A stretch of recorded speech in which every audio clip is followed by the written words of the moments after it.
الحمد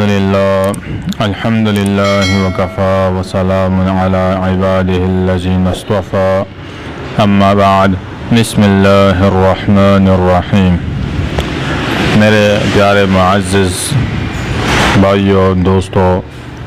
اور ساتھیوں، اللہ رب العزت نے انسان کو بہت ہی زبردست سانچے اور بہت ہی زبردست ہدایاتوں کے ساتھ پیدا فرمایا ہے۔ سب سے پہلے آج کے موضوع پر جب ہم بات کرتے ہیں تو میں نے موضوع یہ منتخب کیا ہے کہ بعض اوقات ہم جب غسل جنابت سے پاک ہونا چاہتے ہیں تو اس وقت ہم سے ہمارے وجود، ہمارے بدن میں کچھ ایسے اعضاء ہیں جن میں ہم بے احتیاطی کرتے ہیں، ہم سے رہ جاتے ہیں۔ تو ہمارا ارادہ، ہمارا یقین یہ ہوتا ہے کہ میں نے غسل جنابت سے اپنے آپ کو پاک کر دیا ہے، لیکن ان چھوٹے چھوٹے اعضاؤں کی وجہ سے جو ہم سے خشک رہ جاتے ہیں، ان کی وجہ سے ہم جو ہے غسل جنابت سے پاک نہیں رہتے، اور ہم نمازیں پڑھتے ہیں، ہم تلاوت کرتے ہیں، ہم نفلیں پڑھتے ہیں وغیرہ وغیرہ، قرآن کو ٹچ کرتے ہیں، تو یہ ساری چیزیں جو ہے ہمارے لیے وہ قبول نہیں ہوتی، وہ ہمارے الٹا وبال بنتا ہے۔ تو غسل جنابت سے مکمل طور پر پاک ہونا اور اس کے بعد نماز پڑھنا، تلاوت کرنا، نفلیں پڑھنا وغیرہ وغیرہ، یہ قابل قبول ہو جائیں گے، کیونکہ وجود کا پاک ہونا اور جگہ کا پاک ہونا یہ فرائض نماز میں سے ہیں۔ جہاں پر ہم نماز پڑھتے ہیں ان کے اپنے فرائض ہیں۔ تو اللہ رب العزت نے ہمیں یہی ہدایت فرمائی ہے کہ آپ مکمل طور پر پاک ہو کر نماز پڑھیں، اور اس طرح وہ اعضاء جو ہم سے رہ جاتے ہیں میں آپ کے سامنے رکھتا ہوں، پیش کرتا ہوں۔ وہ یہ ہے کہ جب ہم غسل جنابت سے سب سے اول تو غسل ہم نے کرنا کیسا ہے، غسل جنابت سے پاک کیسے ہونا ہے، اس کے 3 فرائض ہیں۔ ایک ہے منہ میں پانی ڈال کر 3 دفعہ غرغرے جس کو کہا جاتا ہے وہ مارنے ہیں، یعنی پانی کو حلق تک پہنچانا ہے۔ اور دوسرا جو یہ ہے کہ ناک میں پانی ڈال کر تھوڑا سا سانس کے ساتھ اوپر کی طرف کھینچنا ہے تاکہ نرم حصے تک پہنچ جائے، یہ 3 مرتبہ کرنا ہے۔ اسی طرح پورے بدن پر جو ہے پانی بہا دینا ہے، جس میں ایک بھی جگہ بال، یہاں تک کہ بال کی مقدار بھی جگہ خشک نہ رہ جائے، ہم نے اس طرح کا غسل کرنا ہے، تب ہم غسل جنابت سے پاک ہوں گے۔ مختصر یہ کہ جب ہم غسل جنابت کرتے ہیں، جب یعنی غسل کرتے ہیں، باقی 2 چیزیں حلق تک پانی پہنچانا اور ناک کے نرم حصے تک پانی پہنچانا، یہ تو ایزی ہے، آسان ہے، پہنچ جاتا ہے، لیکن یہ جو پورے بدن میں ہم سے اعضاء رہ جاتی ہیں، ان سے اپنے آپ کو ہم نے بچانا ہے اور ان کو مکمل طور پر دھو لینا ہے، تاکہ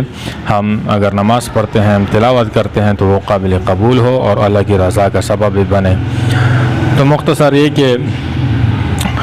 جب ہم غسل کرتے ہیں تو پورے جو بال ہوتا ہے، بدن ہوتا ہے وغیرہ، تو ہم پوارے کے لیے جب ہم کھڑے ہو جاتے ہیں تو یہ ساری چیزیں دھل جاتی ہیں، لیکن یہ جو شرمگاہ کا مطلب شرمگاہ کے ارد گرد کا علاقہ ہوتا ہے، وہ بدن کے ایک دوسرے کے سے ٹچ ہونے کی وجہ سے خشک رہ جاتا ہے، تو ہم نے اپنے دائیں نہیں بائیں والے ہاتھ کو اس طرف لے کے جانا ہے اور مل کے جو ہے پانی وہاں تک پہنچانا ہے، ڈالنا ہے، تاکہ وہ جگہ بھی دھل جائے۔ اسی طرح پاؤں کا جو نچلا والا حصہ ہوتا ہے وہ چپل کے ساتھ جو ہے پیوست ہوتا ہے، تو اس کی وجہ سے وہ خشک رہ جاتا ہے، تو اس کو بھی دھو لینا ہے۔ تیسری جگہ، یہ جو پاؤں کی انگلیاں ہیں ان کے درمیان کی جگہ بھی خشک رہ جاتی ہیں، بعض مردوں یا عورتوں کی جو پاؤں کی انگلیاں ہوتی ہیں وہ سخت ہوتی ہیں، تو پانی وہاں تک نہیں پہنچتا، اور بعض کے نرم ہوتے ہیں تو پانی وہاں تک پہنچ جاتا ہے، لیکن اپنے احتیاط کے طور پر وہاں پر بھی بائیں ہاتھ کا جو چھوٹی انگلی ہے اس کو وہاں پہ اپنے پھیرا دینا ہے، تاکہ جو پانی خشک جگہ پہ ہوتا ہے وہ پہنچ جائے۔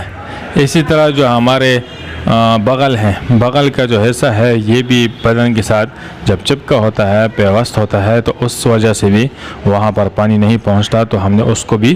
دھو لینا ہے۔ لاسٹ ون میں آپ لوگوں کو بتاتا ہوں، وہ یہ ہے کہ جب ہم غسل کرتے ہیں یہ ساری چیزیں ہم نے دھو لی، لیکن ایک ایسی جگہ ہے جو ہم سے پھر بھی رہ جاتی ہے، وہ ہے ناف۔ ناف میں بھی بائیں ہاتھ کی نرم انگلی جو چھوٹی انگلی ہے اس کو وہاں پر مختصر سا ہم نے اندر ڈال کے اس طرح گھما دینا ہے تاکہ پانی وہاں تک بھی پہنچ جائے۔ اس طرح سے ہمارے بدن کا مکمل طور پر پاک ہونے میں کوئی شک نہیں ہوگا، یقین ہوگا۔ ایک اور چیز بھی سامنے آ گئی ہے، وہ بھی آپ کو بتا دیتا ہوں۔ یہ جو کان ہے ہمارے،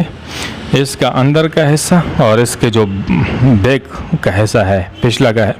پچھلا سائڈ جو ہے، اس پر بھی ہم نے انگلی پھیرا دینا ہے۔ ان کے اندر بھی پانی مکمل طور پر صحیح طریقے سے نہیں پہنچتا، تو ہم نے انگلیوں کے ذریعے سے وہاں تک، وہ جگہ اگر خشک ہے تو ادھر تک پہنچا دینا ہے۔ امید کرتا ہوں میری بات آپ سب کو سمجھ آ چکی ہوگی۔ اس طرح کا غسل کریں گے تو انشاءاللہ کوئی مسئلہ نہیں ہوگا۔ اللہ تعالی ہمیں مکمل طور پر ان باتوں پر عمل کرنے کی توفیق عطا فرمائے اور مستقبل میں ہمارے لیے آسانیاں فرمائے۔ والسلام۔